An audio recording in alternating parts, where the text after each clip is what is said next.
Here's why. Like and subscribe for this channel to help you succeed. Trauma bonding isn't fair. What's actually important is that it can stop controlling your life.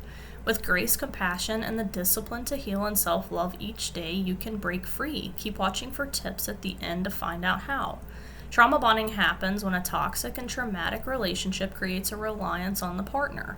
Even in the midst of gaslighting, manipulation, betrayal, abuse, and narcissism, a person can become codependent on the abuse of the other partner. How? When a person lacks self-worth and self-love, that void in his or her soul craves something to replace it.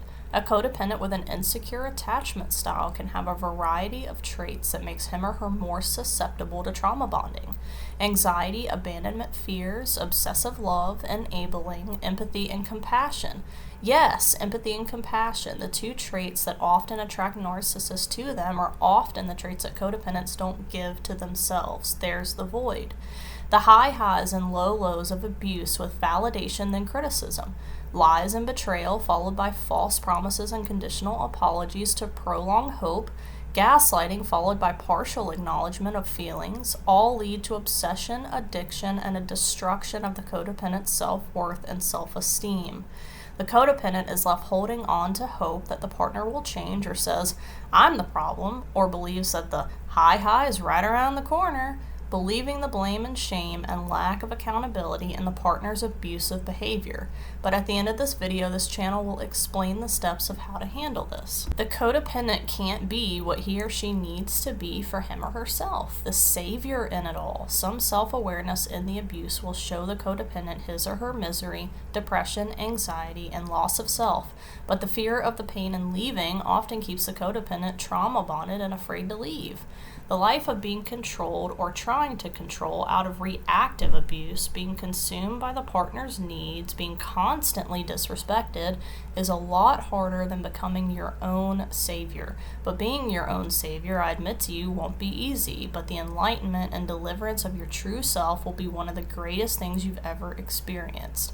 How do you save yourself? Educate. Understand what toxic behaviors you're experiencing and understand abuse is not your fault. Make the decision to break free, to heal, and to go no contact or very limited for other circumstances, to allow yourself the time and clarity to start your new life away from the toxicity. Then, in the midst of the pain, grief, anger, and rage, realize that this process takes time. This is a marathon and a daily journey of effort and discipline to keep learning and keep healing. You have to get to know yourself, your demons, your traumas, your pains, what allows you to ignore red flags and stay in what should be an intolerable situation. Then extend the grace and forgiveness of yourself that your self-worth needs to grow. The thoughts that come to your mind in your healing need to be grounded in truth. The truth is going to hurt, but there's no respect, self-worth, and enlightenment in lies and fantasies. When a thought or memory comes to mind, is it the exact truth of what happened? Or is there fantasy, drama, or a worry of something that didn't even happen? Be honest with yourself. Those negative affirmations that drive non-existent self-worth and self-love is what keeps you trapped in a trauma bond. The truth. Label what happened. A lie, gaslighting, betrayal. Then your emotions, say anger because a boundary was crossed. And then the lesson, say being that a firm boundary must be established and never crossed again. Go through this series of questions each time you feel a strong fear-based emotion. Anger, fear, resentment, jealousy, frustration. Why do I feel this way? Why do I believe this to be true? Is it true? What lesson is this emotion trying to teach me? How can I fix this? Positive affirmations, healing, self-care, boundaries. Rather than staying a victim to the trauma bond, work through the discomfort and the truth. Every emotion is a teacher, a lesson needing to be learned, and a creation of the standards being set that won't be lowered in the future. Learn it, feel it, battle your way through the pain.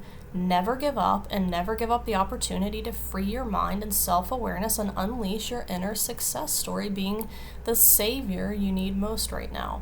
You're strong, you don't deserve to not be the best you can be for yourself, and you don't deserve to stay where you are used and disrespected.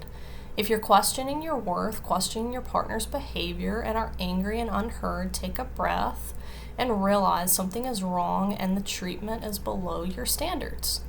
In the window of your soul, take a look. Your self-worth needs you most now. Check out parts 1 through 4 of the codependency series to help begin to get to know yourself and answer some lingering questions that are crucial to begin to heal. Like and subscribe for the self-healing channel to help you succeed, and comment below with what you thought of this video. Follow on Instagram for more inspiration.